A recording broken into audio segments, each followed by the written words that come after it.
Let me ask you something, and I want you to hear it without flinching. When you think about being alone, truly alone, no messages lighting up your phone, no one waiting for you, no one filling the silence for you, what do you feel first? Is it peace or is it fear? Because for most people, that feeling they call loneliness is not the absence of love. It is the absence of distraction. And right now, I am speaking directly to you, not to the version of you that performs for the world, but to the one that sits quietly at night when everything finally goes still. Here is the question you cannot escape, no matter how busy you keep yourself. Are you searching for love, or are you running from yourself? Be honest. Many people say they want connection, but what they truly want is relief. Relief from their thoughts, relief from the silence, relief from having to look at who they are when no one else is around. So they reach for relationships the way a drowning person reaches for air, not calmly, not consciously, but desperately. And desperation is not love. It is fear dressed up as romance. Think about how often people rush into something, anything, just to avoid being alone with their own mind. They call it chemistry. They call it fate. They call it love at first sight. But beneath all of that, there is often a quieter truth. They are uncomfortable in their own presence. They do not like the questions that surface when the noise disappears.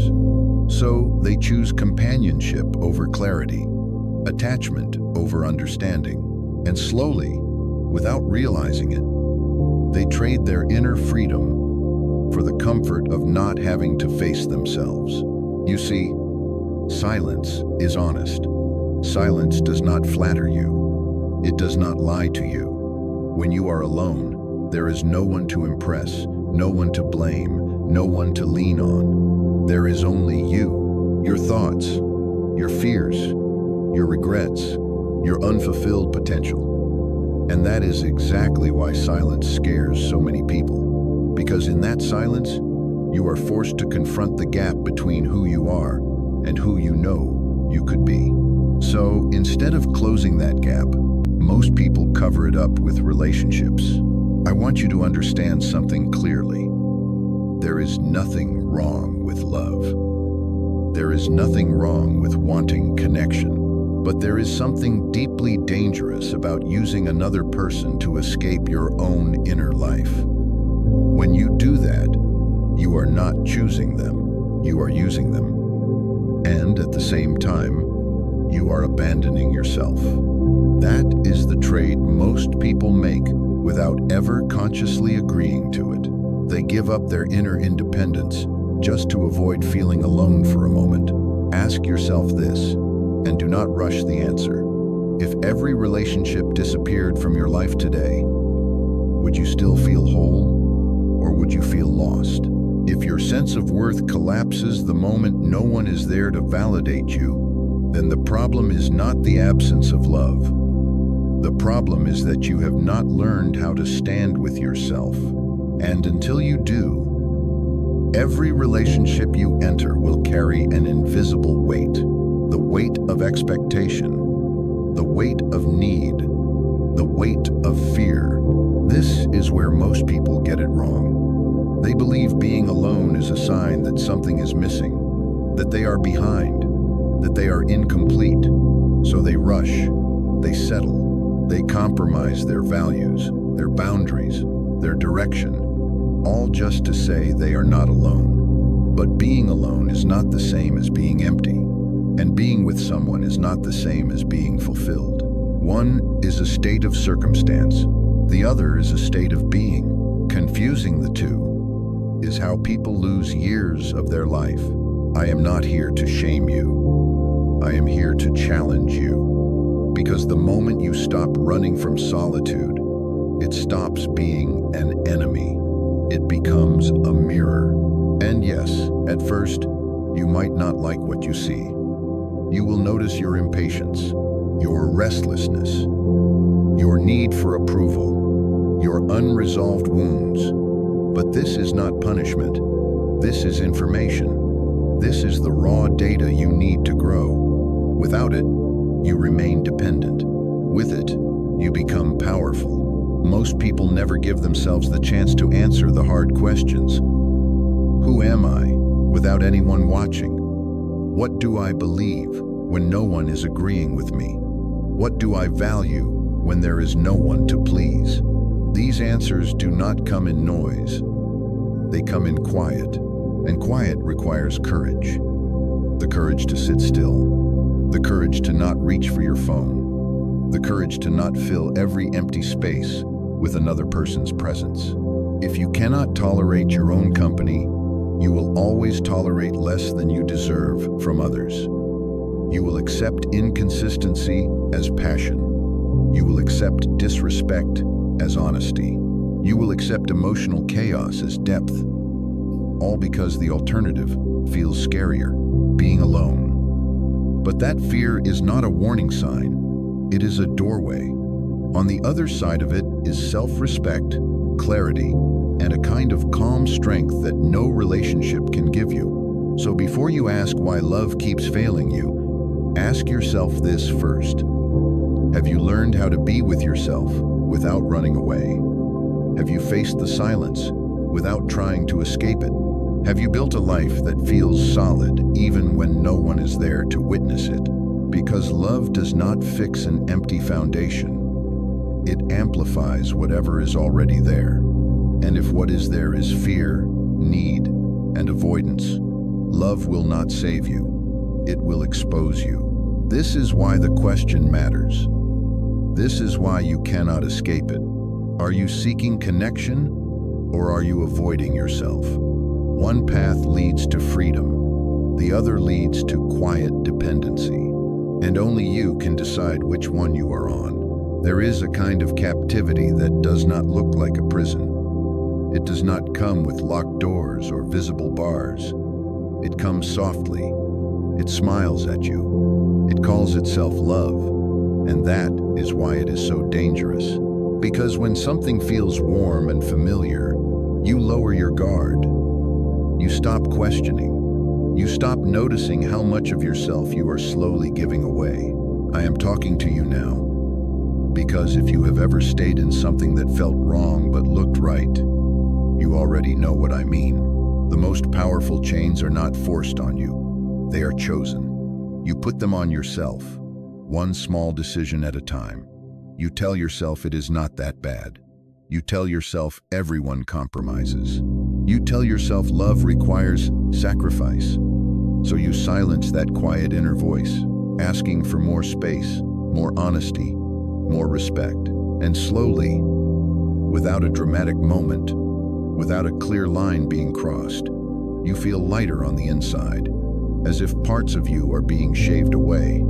That is not love. That is erosion. What makes these chains so convincing is how reasonable they sound. Stay a little longer. Be more patient. Do not be so demanding. You convince yourself that discomfort is depth and that tension is passion. You mistake emotional turbulence for intensity because calm feels unfamiliar. And when calm feels unfamiliar, you label it boring. So you choose chaos instead, thinking it will make you feel alive, when in reality, it is draining the very life out of you. Here is the uncomfortable truth. Many people do not fall in love. They fall into attachment. They cling, not because they are connected, but because they are afraid of letting go, afraid of starting over, afraid of being alone with their thoughts, afraid of admitting that the story they invested in is not going to end the way they hoped, so they stay. And every day they stay, they justify it a little more, until the justification becomes part of their identity. Pay attention to how you feel around someone, not during the good moments, but after them. Do you feel expanded, or do you feel tense? Do you feel more like yourself? Or do you feel like you have to manage your words, your tone, your reactions? Love does not require you to walk on eggshells. Love does not make you smaller. so that someone else can feel bigger. If you constantly feel the need to explain yourself, defend your boundaries, or apologize for your existence, you are not in love. You are in a negotiation with your own dignity. Chains that look like love often come disguised as loyalty. You tell yourself you owe them your time, your patience, your emotional labor. You forget that loyalty without mutual respect is not virtue. It is self-abandonment. Real connection does not demand that you betray yourself to maintain peace. When peace requires your silence, it is not peace. It is suppression. And suppression always collects interest. It always comes back later as resentment, exhaustion, or quiet despair. You might recognize this pattern. You start compromising on small things. The way you speak, the way you dress, the way you spend your time. You stop doing things that mattered to you, not because anyone explicitly told you to stop, but because it feels easier not to rock the boat. And one day you look around and realize the boat is no longer even going where you want it to go. You are just sitting in it, drifting, hoping the movement itself means progress. The most tragic part is that these chains rarely come from cruelty. They come from misalignment, from two people trying to force a fit that does not exist. And instead of admitting that truth, they squeeze themselves into shapes they were never meant to hold. They call it love, because calling it a mistake would be too painful. But pain delayed is not pain avoided.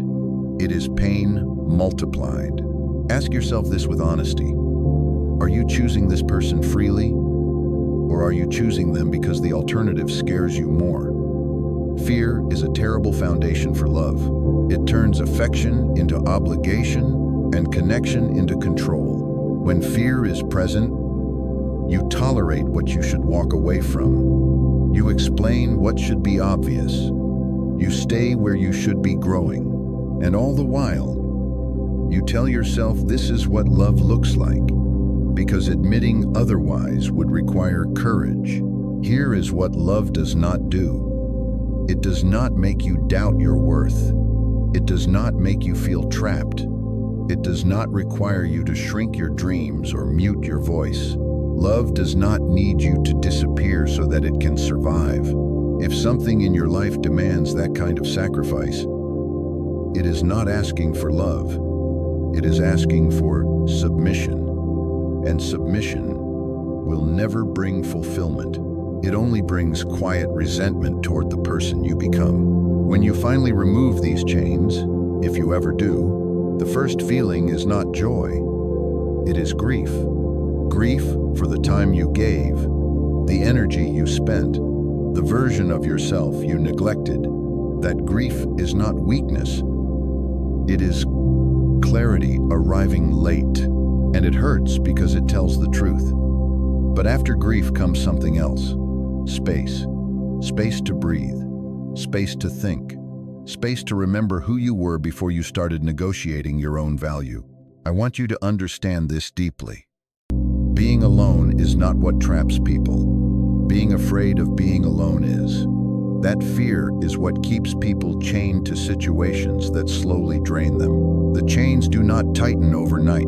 They tighten because you allow them to, because you believe the cost of freedom is too high. But the real cost is staying. The cost is your time, your clarity, your self-respect, and that price is always higher than you think.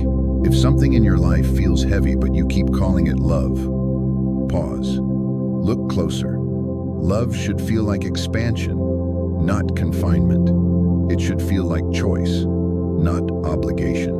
And if letting go feels like losing yourself, ask whether you truly had yourself to begin with.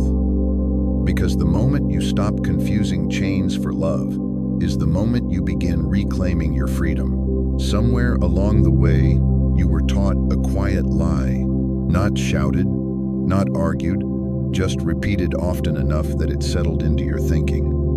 The lie says that if you are single, you are behind. that something is missing, that you are unfinished. And I am speaking directly to you now. Because if you have ever felt that subtle pressure, that unspoken judgment, you know how deeply it can shape the way you see yourself. Being single is treated like a gap that needs to be filled, a problem that needs solving, a phase you should rush through as fast as possible. But that belief is not wisdom, it is conditioning. Being single is not a failure. It is not evidence that you are unlovable, undesirable, or incomplete. In many cases, it is evidence of something far more rare. It is evidence that you have not handed your life over to fear. Because most people do not end up in relationships because they are ready. They end up there because they are tired of being alone. They are tired of explaining themselves, tired of the silence, tired of watching others move forward according to a script they were told they should follow. So they rush. And in that rush, they confuse motion with progress. Look around and be honest. How many people do you know who are coupled, committed, surrounded by the symbols of success, yet quietly dissatisfied? How many are together but not aligned, connected but not fulfilled, loyal but not alive? Being chosen does not mean being happy. Being partnered does not mean being at peace. Yet society celebrates the appearance of togetherness far more than the reality of inner stability. So when you stand alone, you are often seen as lacking, even when you are actually preserving yourself. Here is what no one tells you. Being single is often the result of discernment.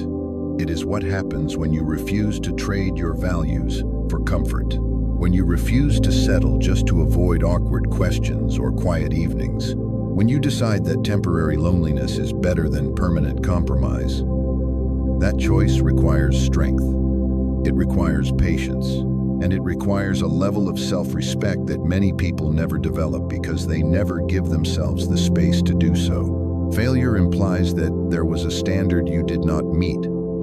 But whose standard are you measuring yourself against? A culture that glorifies attachment over alignment, a timeline built around external milestones rather than internal readiness. When you judge yourself for being single, ask whether you are truly disappointed or whether you are simply comparing yourself to an expectation that was never designed with your well-being in mind. Not every path is meant to look the same. Not every season is meant to be shared.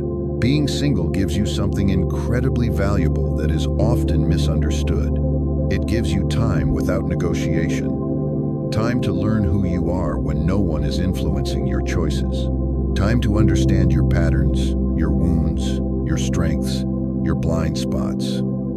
In relationships, especially rushed ones, you often learn how to adapt. When you are single, you learn how to define. You clarify what you will accept and what you will never tolerate again. That clarity does not come from theory. It comes from lived experience in your own company. Many people fear being single because it feels like standing still. But stillness is not stagnation. Stillness is where direction becomes clear. When you are not constantly reacting to another person's needs, moods, and expectations, you begin to hear your own voice more clearly. You notice what excites you and what drains you. You see which goals are truly yours and which ones you adopted to fit into someone else's life. That awareness is not failure. It is foundation.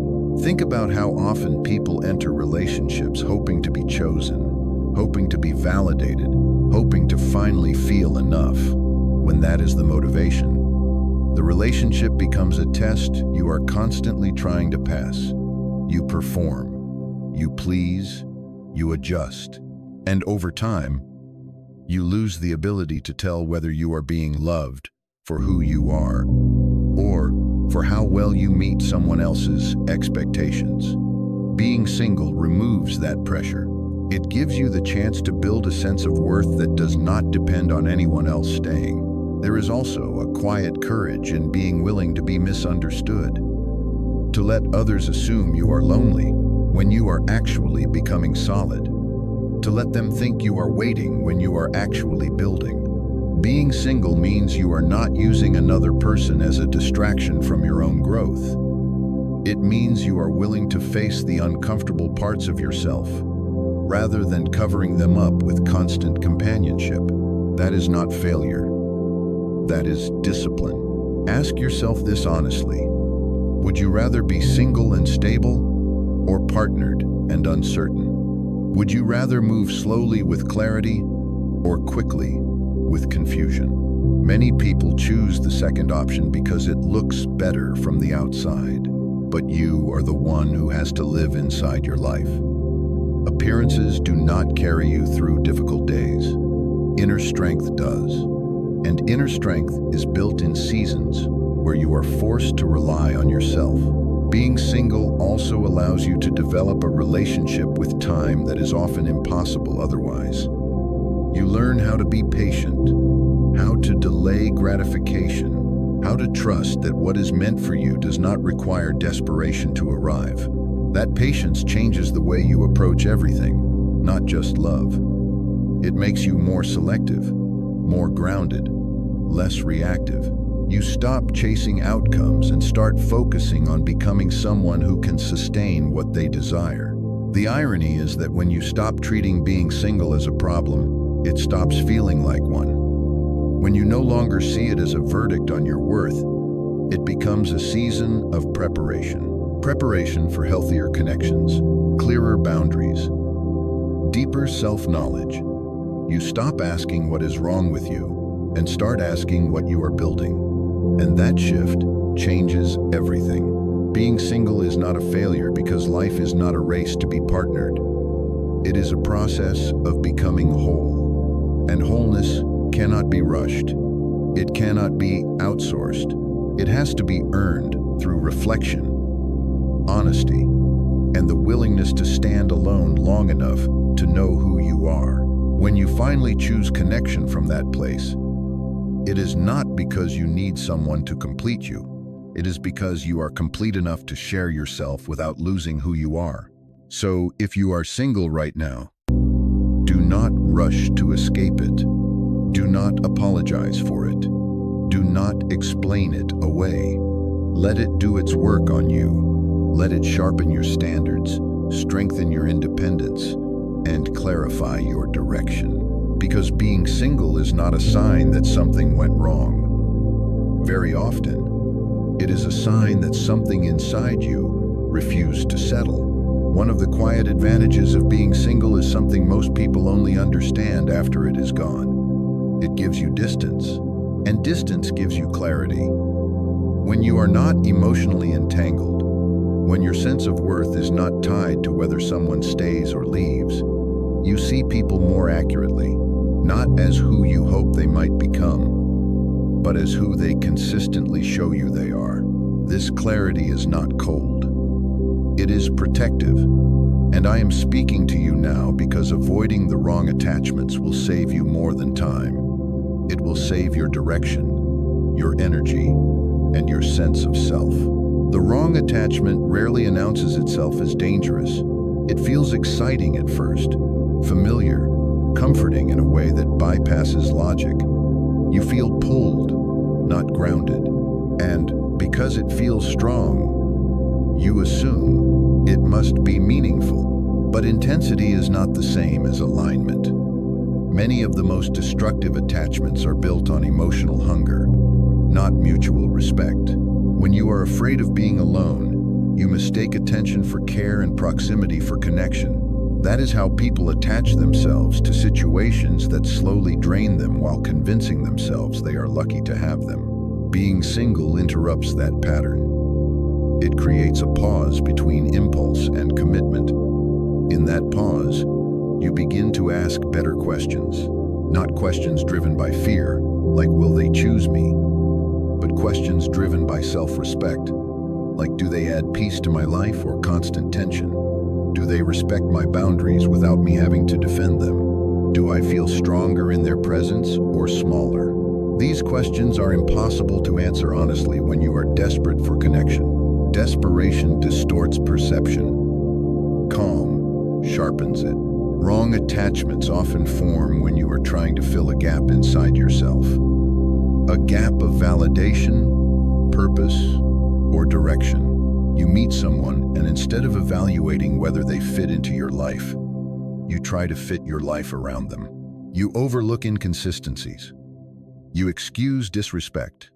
You tolerate emotional unpredictability, all because the attachment feels better than the emptiness you were trying to escape. But escaping emptiness through attachment does not eliminate it.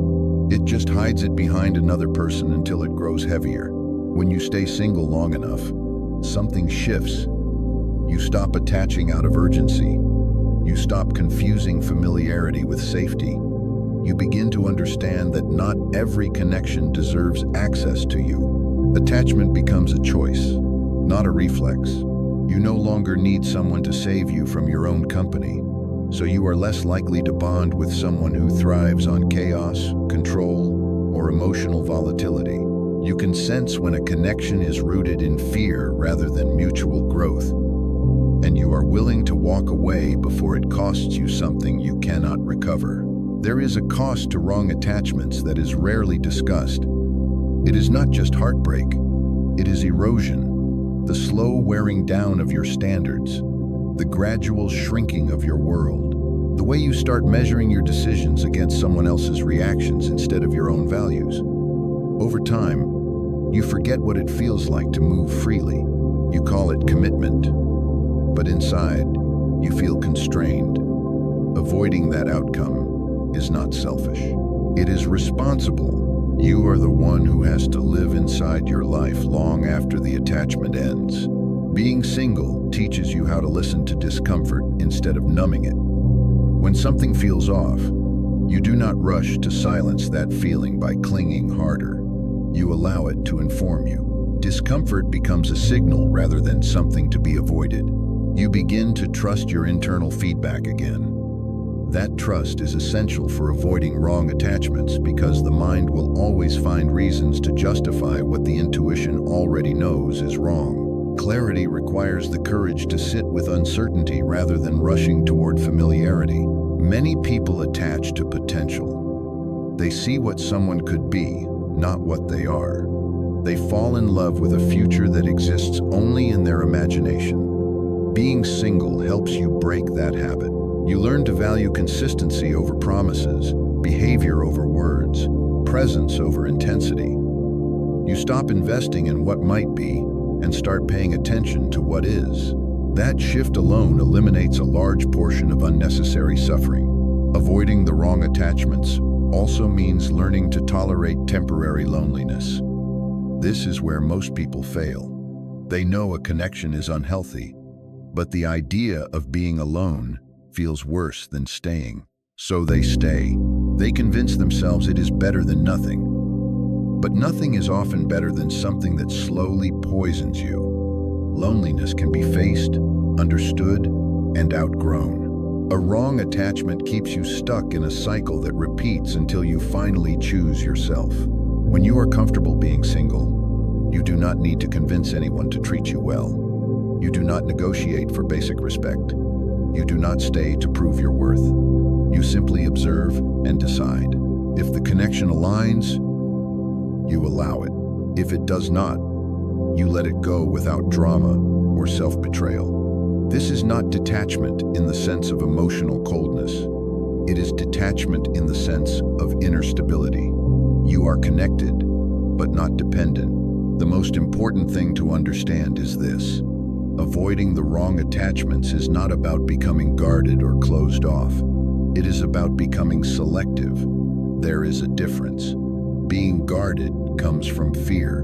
Being selective comes from clarity. When you know who you are and what you value, fewer things qualify for your attention. That is not arrogance. That is maturity. It is the natural result of knowing the cost of letting the wrong person too close. Being single gives you the space to develop that discernment. It allows you to choose from fullness rather than lack, from patience rather than urgency, from strength rather than fear.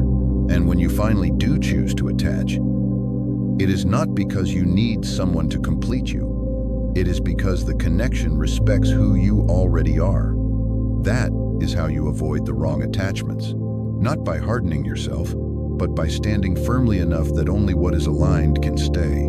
Time is the one currency you never earn back. Yet most people spend it as if it were endless. They give it away casually, emotionally, unconsciously, often to situations and relationships that return nothing but exhaustion. I am speaking to you now because if you have ever felt constantly behind, constantly drained, constantly rushing, yet never arriving, the issue may not be motivation or discipline. The issue may be that your time is no longer yours. And when your time is not yours, your life quietly stops belonging to you. When you are single, something profound happens. Your time stops being negotiated. You no longer have to check in, explain, compromise, or adjust every decision around someone else's moods, expectations, or insecurities. Your mornings are not shaped by unresolved tension. Your evenings are not consumed by emotional maintenance. You wake up and the day belongs to you. That may sound simple, but simplicity is power when most people live in constant fragmentation. In the wrong relationship, time dissolves. Hours disappear into arguments that go nowhere, into reassurance that never satisfies, into emotional labor that is never acknowledged. You tell yourself this is normal, that this is what closeness requires. But closeness that constantly drains you is not intimacy. It is erosion. Little by little, your best hours are spent calming storms that are not even yours. And when you finally notice how much time you have lost, it is already gone. Being single returns that awareness to you. You begin to notice how long a day actually feels when it is not filled with emotional noise. You realize how much energy you have when you are not reacting to someone else's state of mind.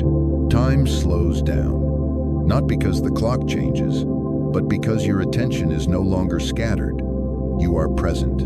And presence is what makes time feel rich instead of rushed. Most people underestimate how much of their life is shaped by other people's schedules. When to sleep, when to eat, when to rest, when to push, when to stop. Over time, they forget what their own natural rhythm even feels like. Being single gives you the rare chance to recalibrate, to listen to your own pace, to work when your mind is sharp, to rest when your body needs it, to follow curiosity without needing permission. This alignment between your energy and your actions is where real productivity lives. There is also a deeper layer to this. When you control your time, you control your priorities. You decide what matters enough to receive your attention, and attention is the doorway to growth. What you give your time to shapes who you become. If your time is constantly consumed by managing someone else's instability, there is little left for building your health, your skills, your vision. Being single protects those hours. It allows you to invest them where they compound instead of where they disappear. Think about how many plans you have postponed because someone else was not ready, not supportive, not comfortable. How many goals you softened so they would not feel threatened. How many evenings you spent doing nothing meaningful because it was easier than having a difficult conversation. None of that feels dramatic in the moment, but over years, it adds up to a life lived on pause. Taking back control of your time is how you press play again. When your time belongs to you, you become more intentional. You stop filling every empty space just to avoid discomfort. You learn how to sit with quiet without needing to escape it. You choose activities because they align with your values, not because they keep someone else satisfied. That intentionality builds self-trust. You begin to rely on yourself to create structure, meaning, and momentum. And that reliance changes the way you move through the world. There is a reason time feels so precious when you finally reclaim it. You begin to see it for what it is, a limited resource that deserves respect. You stop giving it to people who do not respect it. You stop spending it on conversations that go in circles. You stop offering it to situations that demand everything and give nothing back. This is not coldness. It is discernment. It is the natural response of someone who understands the value of their own life. Being single also teaches you to be honest about how you use your time. Without someone else to blame or distract you, you see your habits clearly. You notice where you procrastinate, where you avoid, where you waste. And instead of hiding from that awareness, you can work with it. You can design your days instead of reacting to them. You can build routines that support who you want to become rather than who you are trying to escape. There is a quiet confidence that comes from knowing your time is aligned with your intentions. You no longer feel pulled in every direction. You no longer feel guilty for saying no. You understand that every yes costs something. And because you have learned to value your hours, you choose more carefully. This makes you calmer, not more rigid, focused, not isolated.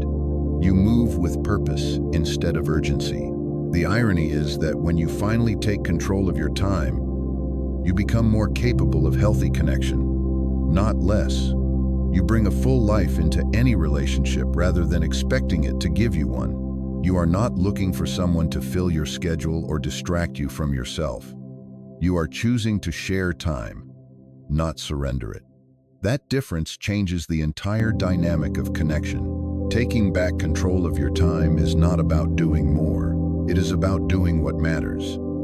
It is about recognizing that your life is measured in moments, and those moments deserve to be spent consciously. Being single gives you the space to learn this lesson without interference. It teaches you that time is not something to be filled, but something to be honored. So, if you are single right now, do not see it as empty space. See it as reclaimed territory.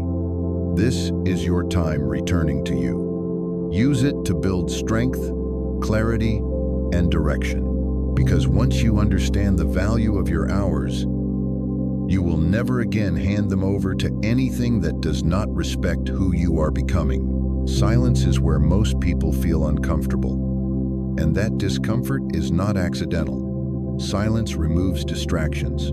It removes excuses.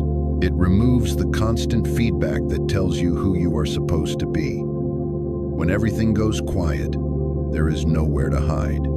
And that is exactly why silence is where self-mastery is built. I am speaking to you now because if you have ever felt the urge to fill every quiet moment, to reach for noise, for company, for stimulation, that urge is not weakness.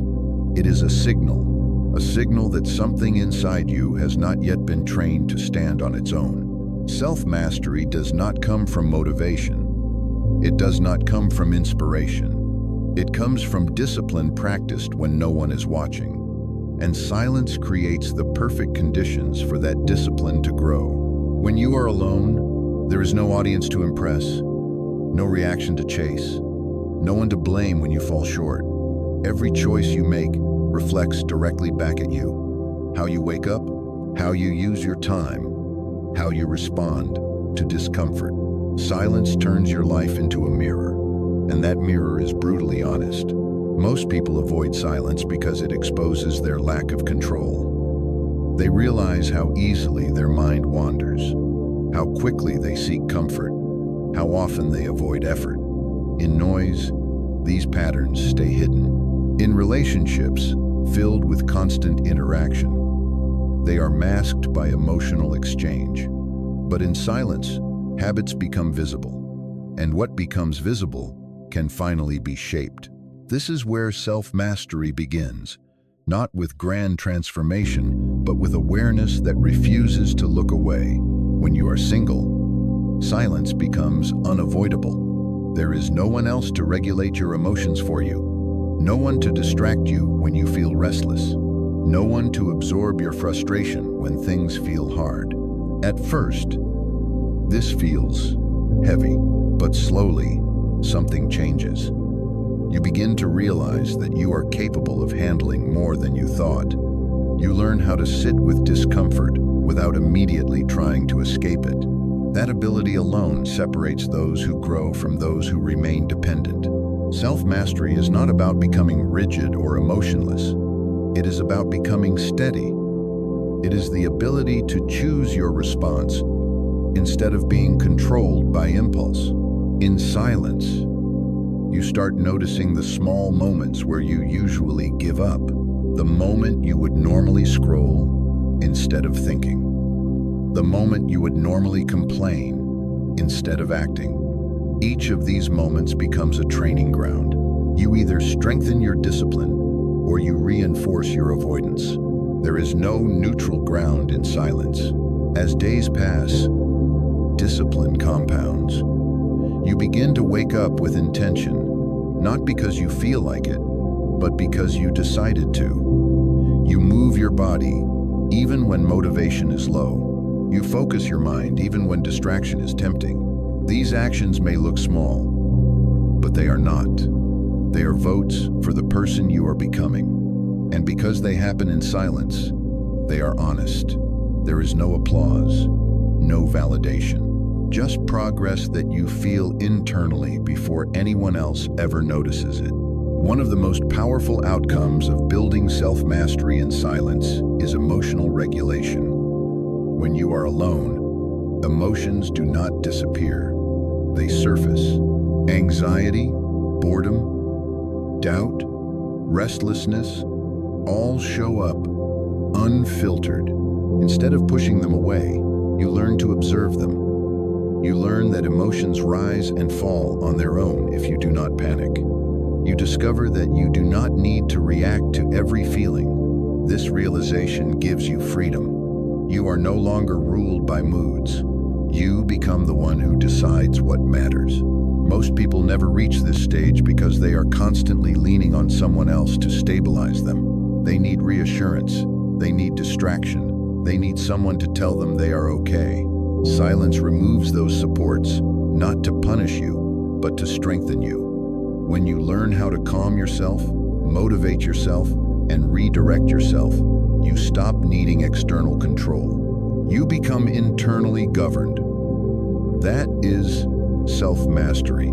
There is also a clarity that comes from silence that cannot be achieved any other way. Without constant input, your thoughts slow down. You start to recognize which beliefs are truly yours and which ones you absorbed from others. You begin to question habits that no longer serve you. You see patterns in your behavior that were invisible before. This clarity allows you to make deliberate changes instead of repeating unconscious cycles. Silence does not make you passive. It makes you precise. Building self-mastery in silence also restores your sense of agency. You stop seeing yourself as a victim of circumstances or emotions. You understand that while you cannot control everything that happens to you, you can control how you respond. This understanding is deeply empowering. It shifts your identity from someone who reacts to life into someone who directs it. And direction gives life meaning. Not excitement, not drama, direction. There will be days when silence feels heavy, when progress feels slow, when old habits try to pull you back into comfort. This is where most people quit. They mistake resistance for failure. But resistance is not failure. Resistance is evidence that something is changing. Growth always feels uncomfortable before it feels natural. If you can stay with that discomfort without abandoning yourself, you cross a threshold. On the other side is confidence that does not depend on outcomes.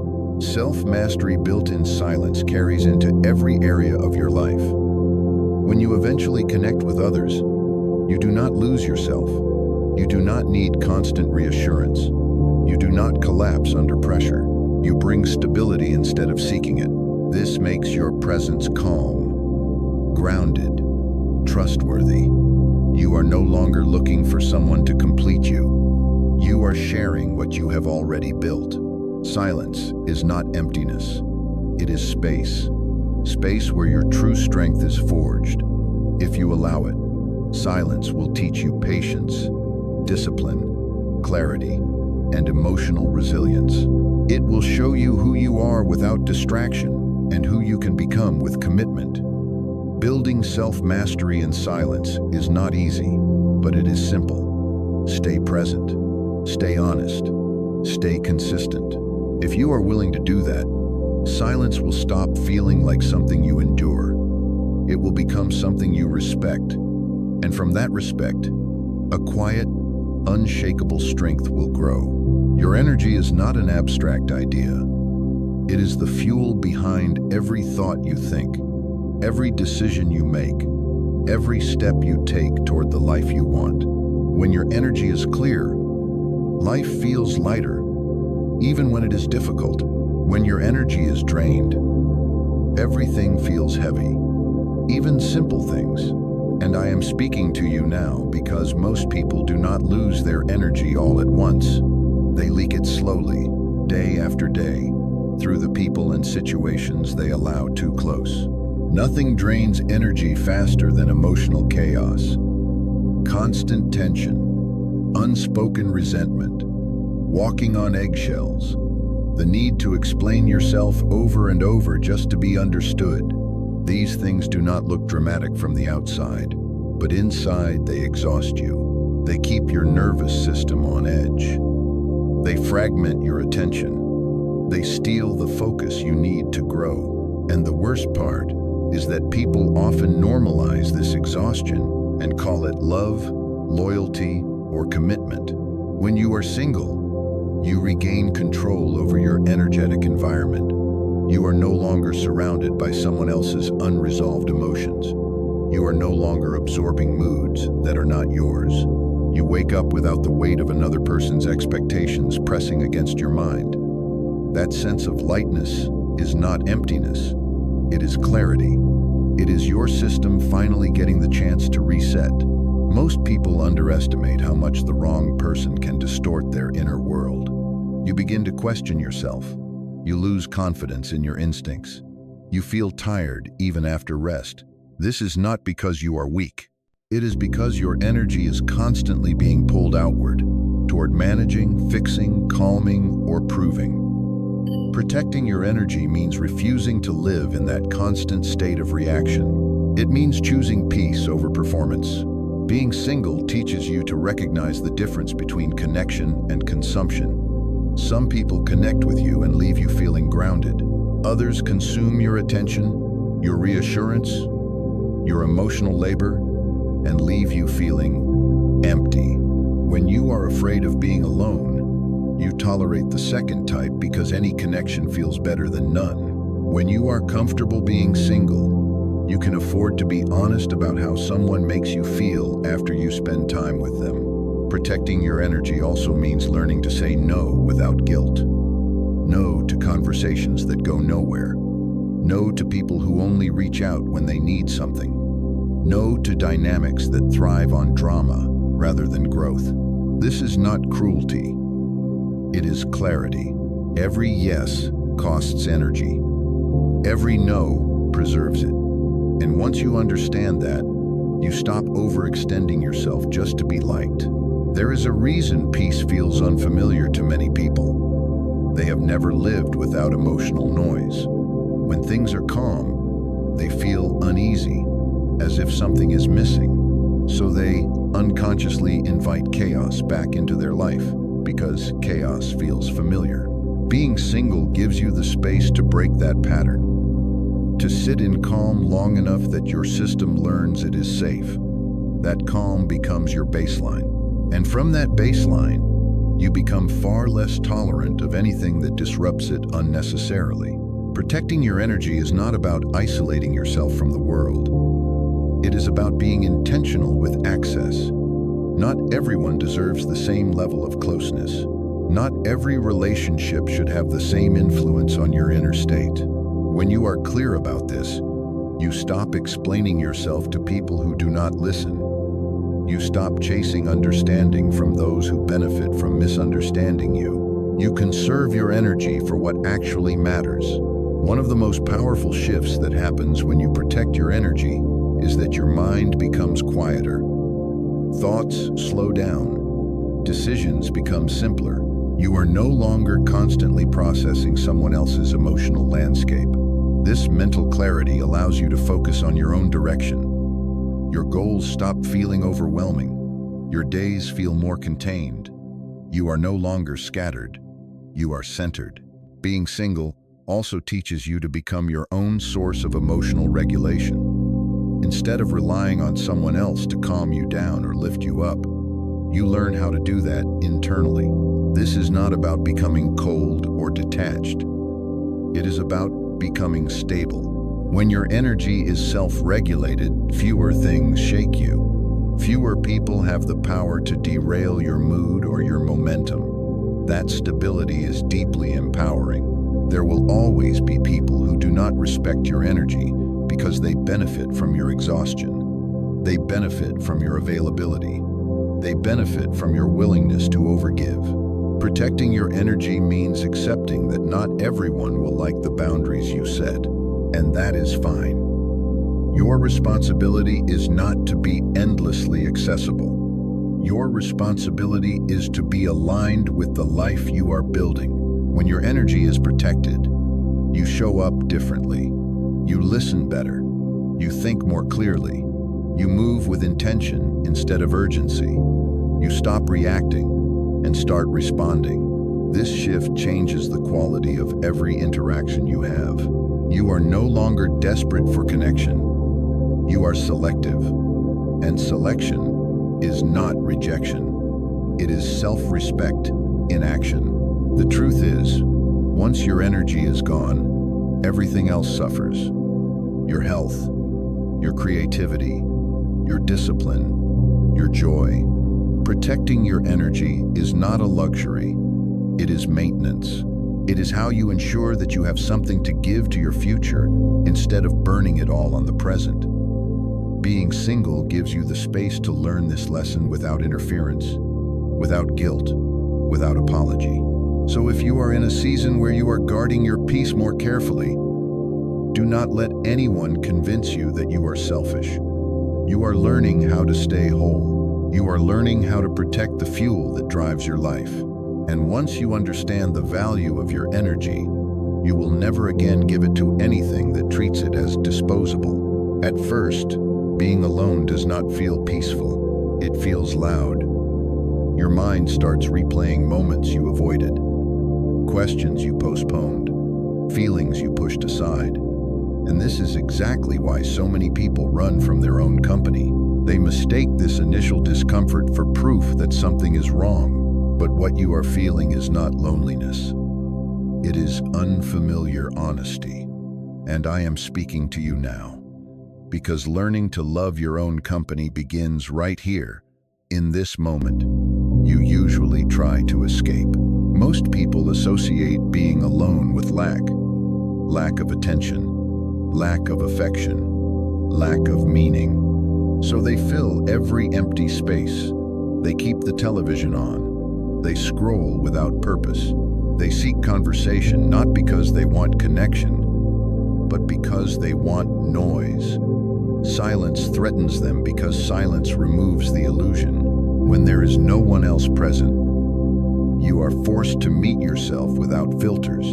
And for many, that meeting feels uncomfortable because they have not built a relationship with who they are. Learning to love your own company is not about pretending you enjoy solitude right away. It is about staying long enough for the discomfort to teach you something. When you sit with yourself, you begin to notice patterns. How quickly you judge your thoughts. How often you criticize your feelings. How easily you reach for distraction instead of understanding. This awareness is not meant to shame you. It is meant to show you where your attention has been missing. You cannot enjoy your own company if you are constantly at war with yourself. As time passes, something subtle changes. The silence that once felt heavy starts to feel spacious. You begin to notice small pleasures again. A walk without urgency. A meal eaten slowly. A moment of reflection without interruption. These moments do not feel dramatic, but they feel real. And reality, when accepted, has a calming effect. You stop trying to escape yourself and start listening instead. That listening builds familiarity. Familiarity builds comfort. Comfort builds trust. When you enjoy your own company, you stop using other people as emotional placeholders. You no longer need someone to constantly reassure you that you matter. You already feel anchored. This changes how you show up in the world. You are not reaching out from emptiness. You are reaching out from fullness. And that difference is felt immediately. Conversations become lighter. Expectations become cleaner. You are no longer asking others to carry what you have not learned to hold yourself. Many people fear that if they stop chasing connection, they will end up isolated. The opposite is true. When you love your own company, you choose connection more intentionally. You do not cling. You do not beg. You do not tolerate half-presence just to avoid being alone. You would rather spend an evening with yourself than an hour feeling unseen. That preference is not arrogance. It is self-respect. And self-respect attracts healthier relationships naturally, without effort. Learning to enjoy your own company also reshapes your sense of time. Moments alone no longer feel like waiting rooms for something better. They feel complete. A quiet night becomes an opportunity to recharge instead of a reminder of absence. You stop counting the hours until someone else arrives. You are already here, already enough, already engaged with your own inner life. This shift removes a tremendous amount of pressure from your relationships because they no longer need to fill every space. There is also a deeper confidence that emerges. When you are comfortable alone, rejection loses its power. Silence from others does not shake you. You do not interpret distance as a verdict on your worth. You understand that your value is not measured by how often someone chooses you. It is measured by how well you choose yourself. That understanding brings a quiet strength that cannot be taken away by external circumstances. Loving your own company does not mean you stop wanting connection. It means you stop needing it to survive emotionally. You can desire companionship without fearing its absence. You can appreciate presence without panicking when it leaves. This emotional independence is rare, and it changes everything. It allows love to be a gift rather than a transaction. You give because you want to, not because you are afraid of losing something. As you spend more time with yourself, you also begin to enjoy your own thoughts. Ideas surface. Curiosity returns. You remember interests you once had before life became crowded with expectations. Creativity finds room to breathe. This is not accidental. When you are constantly focused on others, your inner world stays neglected. Solitude gives it space to come alive again. And when your inner world is rich, you are never bored. Even when you are alone, there will still be moments of loneliness. Learning to love your own company does not eliminate human longing, but it changes how you relate to it. Loneliness becomes a signal, not a threat, a reminder to check in with yourself, not a reason to abandon your standards. You acknowledge the feeling without letting it control your choices. This emotional maturity is what allows you to wait without resentment and choose without fear. The most important realization comes quietly. You begin to see that no one was ever meant to complete you. That belief kept you chasing and settling. When you enjoy being with yourself, you realize you were already whole. You were just unfamiliar with your own presence. That realization does not make you closed. It makes you free. Free to love deeply without losing yourself.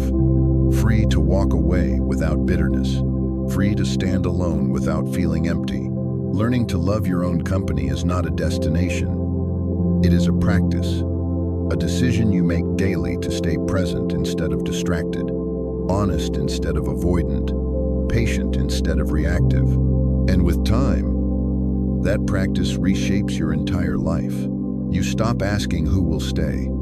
You start asking who truly belongs. And most importantly, you stop fearing solitude and start respecting it. Because in your own company, you finally learn what it means to be at home with yourself. Most people do not realize when it happens.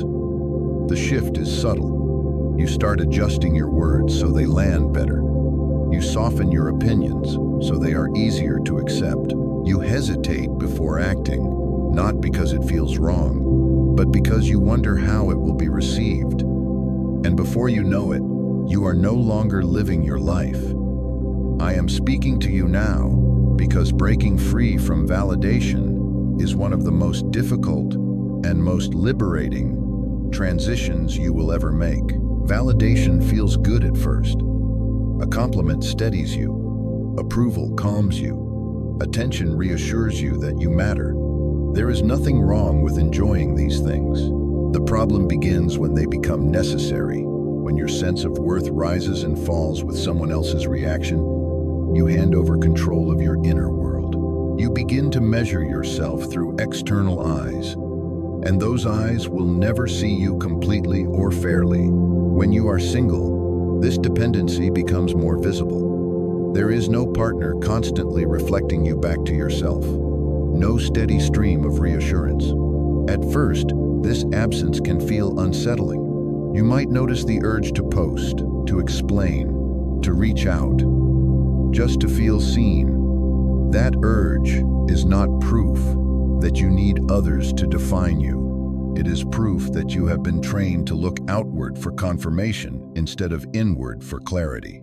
Validation seeking shapes behavior in ways people rarely admit. You start choosing what is impressive over what is meaningful. You pursue goals that look good rather than ones that feel right. You stay quiet when speaking would disrupt approval. Over time, this creates a quiet fracture inside you. You are praised, yet dissatisfied, accepted, yet disconnected.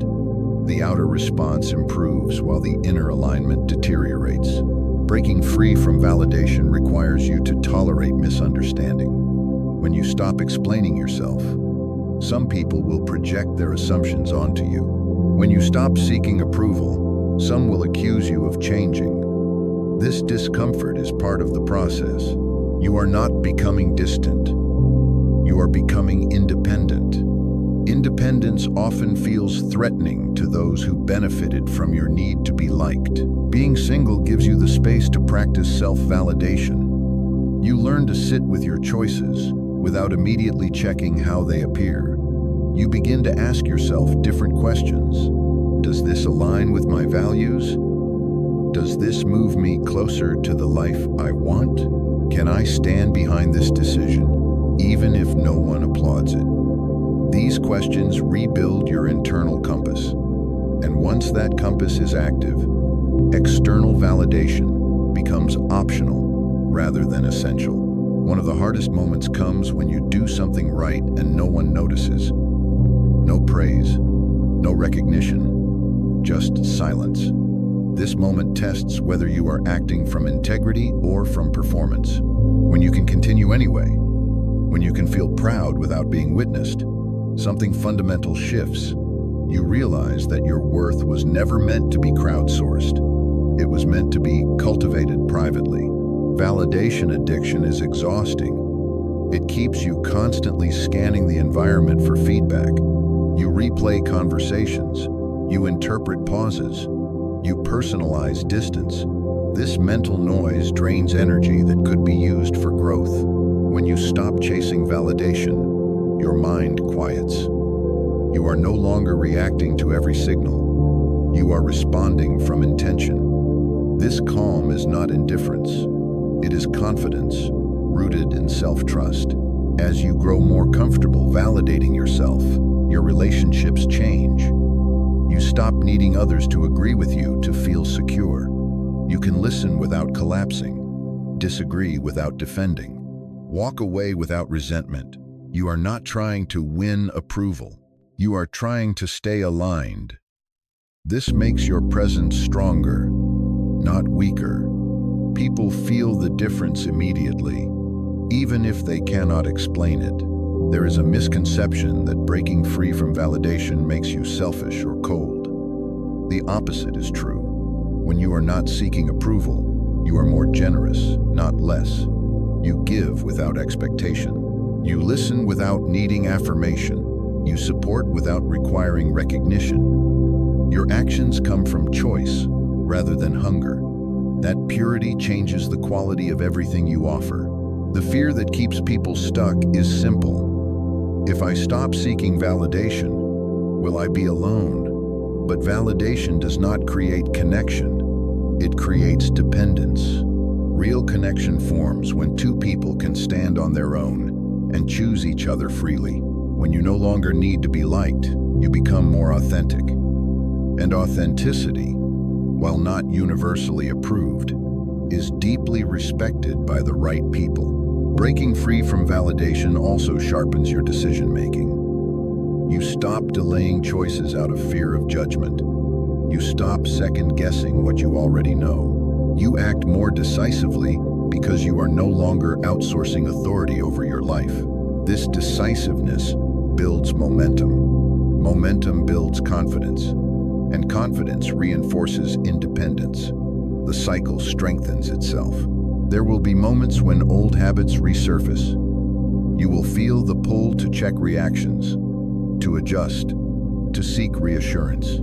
Do not judge yourself for this. Awareness is progress.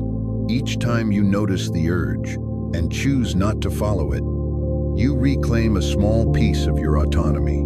Over time, these small moments add up. The need for validation weakens as your trust in yourself grows. The most freeing realization arrives quietly. You understand that approval never made you whole. It only distracted you from the work of becoming whole yourself. When you stop chasing validation, you stop shrinking. You stop performing. You start living, not louder, not flashier, but truer. And truth has a weight that approval never will. Breaking free from validation is not about rejecting others. It is about reclaiming yourself. When your worth is no longer up for debate, you move through life with a steadiness that cannot be taken away. And from that steadiness, you build relationships, goals, and a sense of purpose that does not require permission to exist. Solitude has a reputation it does not deserve. It is often spoken about as if it were a weakness, a punishment, or a sign that something went wrong. But solitude is not the absence of strength. It is the place where strength is formed. I am speaking to you now because if you have ever felt uneasy when you were alone, if silence felt heavier than noise, that discomfort was not a warning. It was an invitation to grow stronger than you have ever been before. Strength does not arrive when life is loud.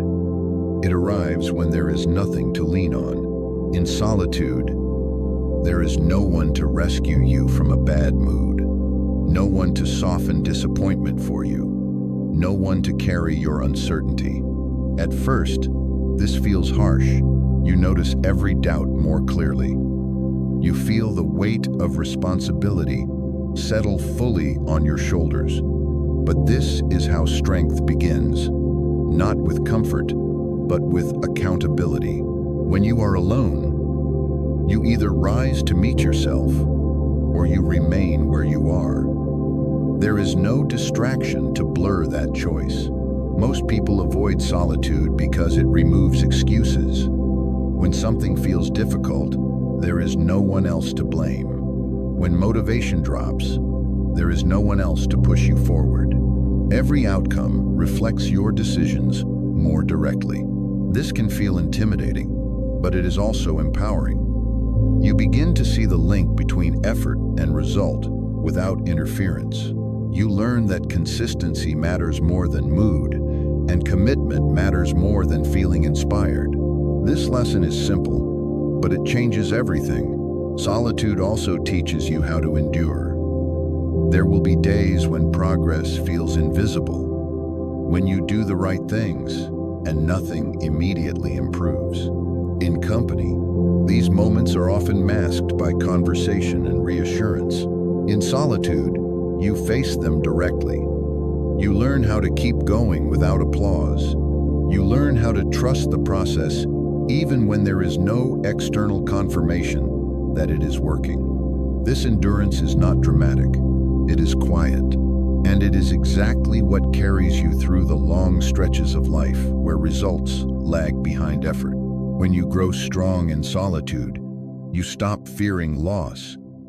You have already learned how to sit with yourself when no one else is there. You have already survived the quiet evenings, the unanswered messages, the moments of doubt. Because of that, rejection loses its power. Absence no longer threatens you. You know you will be okay because you have proven it to yourself repeatedly. This confidence is not loud, but it is unshakable. Solitude sharpens your mind as well. Without constant input, your thoughts organize themselves. You begin to hear your own ideas again. You separate what you truly want from what you were taught to want. This clarity is rare because it requires space, and space requires restraint. When you allow your mind to settle, you gain access to insight that noise always drowns out. You become more deliberate, less reactive. Decisions stop feeling chaotic and start feeling intentional. Strength forged in solitude also changes how you relate to difficulty. Instead of immediately seeking escape, you learn to stay present. You sit with discomfort long enough to understand it. You realize that many feelings peak and pass on their own if you do not panic. This realization builds emotional resilience. You stop being controlled by momentary states. You become someone who can experience discomfort without being defined by it. That ability is strength in its purest form. There is a particular kind of pride that comes from overcoming something alone. Not the kind that needs to be announced, but the kind that settles deep inside you. You remember the days you did not quit, the nights you chose discipline over distraction, the moments you stayed steady when it would have been easier to give up. These memories become internal evidence. They remind you who you are when things are hard, and that reminder stays with you long after circumstances change. Many people confuse solitude with isolation. They are not the same. Isolation is being cut off unwillingly. Solitude is choosing to stand with yourself. When you choose solitude, you are not rejecting the world. You are strengthening your foundation so that when you engage with the world, you do not lose yourself. This is why people who have been forged in solitude carry a different presence. They are calm, grounded, less reactive. They do not need to dominate a room to feel secure. As your strength grows, you become less tempted by shortcuts. You stop looking for quick fixes to deep problems. You understand that real progress is built through repetition, patience, and integrity. Solitude reinforces this understanding because it exposes the cost of avoidance. When you face yourself daily, excuses lose their credibility. You see clearly what you are doing and why. That honesty accelerates growth more than any external pressure ever could. There will be moments when solitude tests you, when the quiet feels long and the path feels uncertain. These moments are not signs that you are failing. They are signs that you are training. Every time you remain steady in those moments, you reinforce a new identity, the identity of someone who does not collapse under uncertainty. Someone who can stand alone without becoming bitter or closed. Someone who can wait without becoming desperate. Strength forged in solitude does not make you distant from others. It makes you more capable of healthy connection. When you no longer need someone to stabilize you, you can meet them as an equal. You can give without losing yourself. You can receive without clinging. You can walk away without hostility. This balance is rare, and it is built long before connection begins. It is built when you choose to stay present with yourself instead of running from the quiet. If you are in a season of solitude right now, do not rush through it. Do not label it as a delay or a detour. It is a forge. It is shaping you in ways that comfort never could. The strength you are building now will show itself later when life demands steadiness, patience, and courage.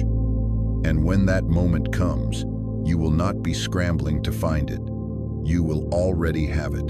From a young age, you were taught a story that sounded romantic but carried a hidden cost. The story said you are only complete when you find someone else, that you are half of something, waiting to be finished.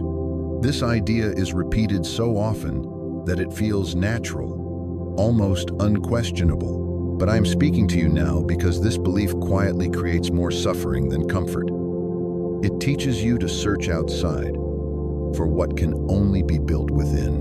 And when you believe you are incomplete, you will spend your life trying to borrow wholeness from another person. Becoming whole before sharing yourself is not about rejecting love.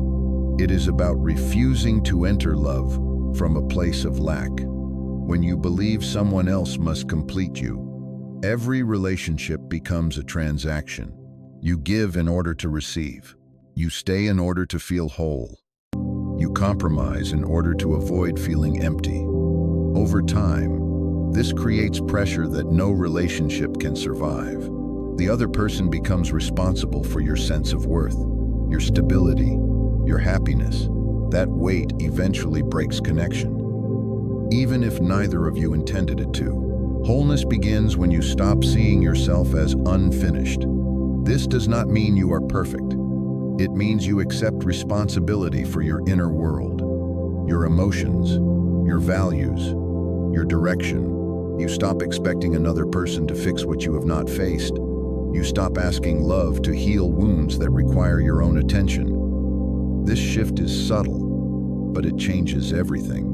Love becomes a choice, not a rescue, a sharing, not a solution.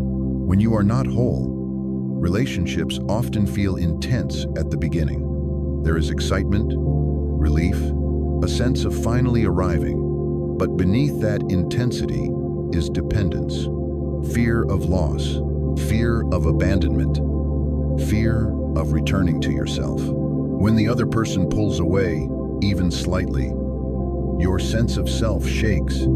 That is not love deepening. That is insecurity being exposed. Becoming whole before sharing yourself removes this volatility.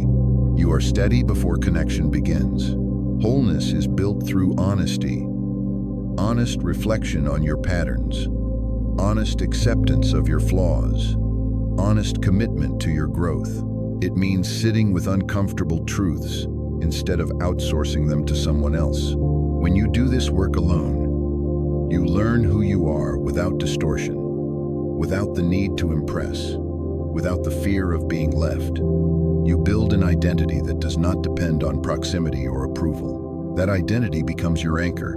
Many people rush into relationships to avoid doing this work. They believe partnership will give them direction, meaning, or motivation. Sometimes it does, temporarily, but what is borrowed must eventually be repaid. When the relationship struggles, so does their sense of self. Becoming whole first means you bring your own structure into connection. You do not rely on someone else to give your life shape. You already have one. When you feel whole, you no longer cling. You no longer fear being alone. You do not tolerate misalignment just to maintain closeness. You can walk away from what does not fit without resentment. This is not because you care less. It is because you care more about staying aligned with who you are. Wholeness creates boundaries naturally, not walls, but clarity. You know where you end and someone else begins.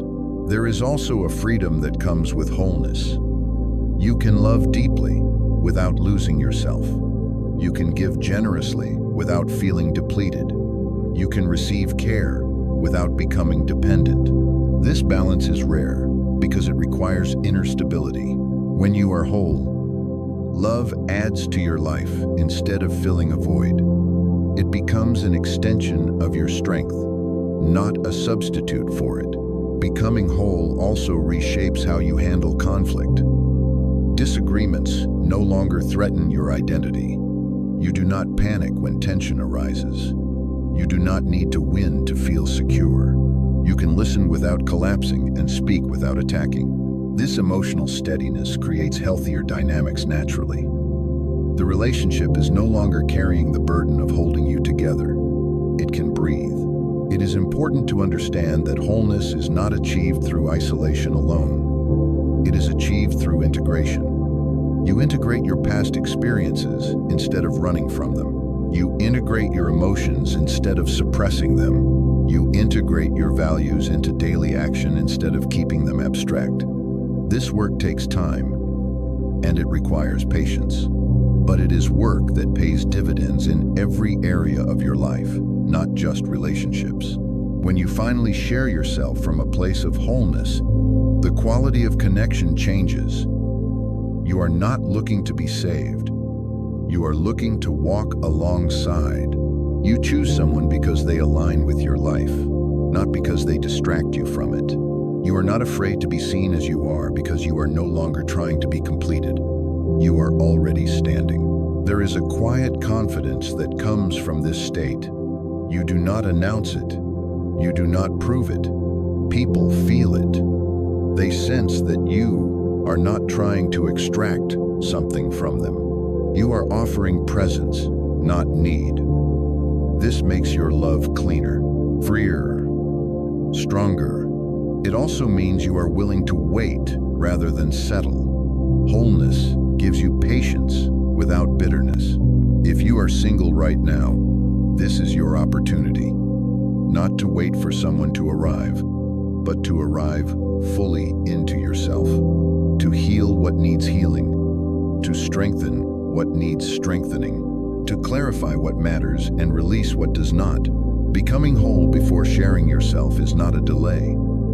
It is preparation of the highest kind. When you eventually choose to share your life, it will not be from fear of being alone. It will be from abundance, from choice, from a place where love is not asked to complete you, but invited to walk with you. And that is where real connection begins. There is one question that remains when everything else is stripped away. One question that follows you no matter how far you run, how busy you stay, how much noise you surround yourself with. It does not demand an immediate answer. It waits quietly, patiently, and I am speaking to you now because this question has the power to change the direction of your life if you are willing to face it honestly, not defensively, not emotionally, honestly. The question is simple, but it is not easy. Are you running from solitude, or are you growing inside it? This question does not judge you. It does not accuse you. It reveals you, because the way you respond to solitude shapes everything that comes next. The relationships you choose, the standards you hold, the life you build when no one is watching. Many people spend their entire lives running from silence, from stillness, from the quiet moments where there is nothing to distract them from themselves. They fill their days with motion and their nights with noise. They chase connection not because they are ready to share, but because they are afraid to sit alone with their own thoughts. And as long as that fear remains, every choice they make is influenced by it. Fear becomes the unseen driver of their decisions. But there is another path, the path where you stop running, where you allow solitude to meet you fully. At first, it feels uncomfortable, even unsettling. Old doubts surface. Unfinished emotions rise. You feel the urge to escape. But if you stay, something remarkable begins to happen. Solitude stops feeling like an enemy and starts feeling like a teacher. It shows you where you are strong and where you are avoiding yourself. It reveals what truly matters when nothing else is demanding your attention. This is where growth begins. Not in dramatic moments, but in quiet ones. When you choose not to distract yourself. When you choose not to rush into the next thing, just to avoid discomfort. When you choose to sit with the questions instead of demanding quick answers. Growth in solitude is slow, but it is real. It reshapes you from the inside out. Ask yourself how you react to being alone. Do you immediately reach for something to fill the space? A screen, a conversation, a plan? Or can you remain present without needing to escape? This reaction tells you everything you need to know. If solitude feels unbearable, it is not because you are broken. It is because there is something within you asking for attention, something that has been postponed, ignored, or silenced.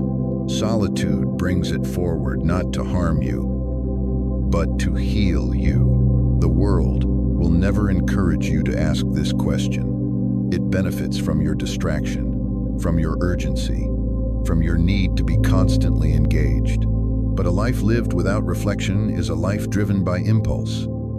And impulse rarely leads to fulfillment. When you take the time to ask yourself whether you are running or growing, you interrupt that cycle. You reclaim authorship over your life. There is courage in admitting that you have been running. Courage in recognizing patterns that no longer serve you. Courage in choosing to pause instead of pushing forward blindly. This courage does not announce itself. It does not seek recognition. It shows up in private decisions. In the choice to stay single when settling would be easier. In the choice to sit with uncertainty rather than grabbing false certainty. In the choice to become strong before becoming attached. If you are growing inside solitude, it shows. Not through words, but through presence. You move differently. You speak with less urgency. You listen more deeply. You no longer need to prove yourself because you are no longer unsure of yourself. You are not waiting for life to begin when something or someone arrives. Life is already happening, and you are fully inside it. This question also changes how you view connection. When you are growing, you no longer seek relationships to complete you or distract you. You seek them to share, to expand, to walk alongside. You are no longer afraid of being alone, so you are not afraid of walking away from what does not align. This makes your standards higher, but your heart calmer. You choose from clarity, not fear. The most important realization comes quietly. You understand that solitude was never the problem. Avoidance was. Once you stop avoiding yourself, solitude becomes one of your greatest allies. It sharpens your thinking. It strengthens your emotional resilience. It grounds you in who you are rather than who you are trying to be for others. And from that ground, you can build a life that is steady, intentional, and deeply your own. This question does not require a perfect answer. It requires an honest one, and your answer may change over time. There may be days when you realize you are still running in small ways. That awareness is not failure, it is progress. Growth is not a straight line, it is a practice. Each time you choose presence over distraction, you take another step toward yourself. If you are growing inside solitude, protect that space. Do not rush to fill it. Do not let the world convince you that something is missing just because you are alone. You are not behind. You are building. And what you are building cannot be rushed without being weakened. Strength takes time. Clarity takes patience. Wholeness takes honesty. So return to the question whenever you feel lost or pressured. Are you running from solitude, or are you growing inside it? Let it guide your decisions. Let it slow you down when you are tempted to escape yourself. Let it remind you that the ability to stand alone without fear is one of the greatest freedoms you can develop. Because the person who can sit with themselves in silence, who can face their inner world without flinching, who can grow without an audience, is the person who cannot be easily shaken by life. That person does not settle for shallow connection or borrowed identity. That person chooses deliberately, loves freely, walks away cleanly, and lives from a place of strength rather than need. This is the question that changes everything. Not because it gives you an answer, but because it teaches you how to live in a way where the answer becomes clear.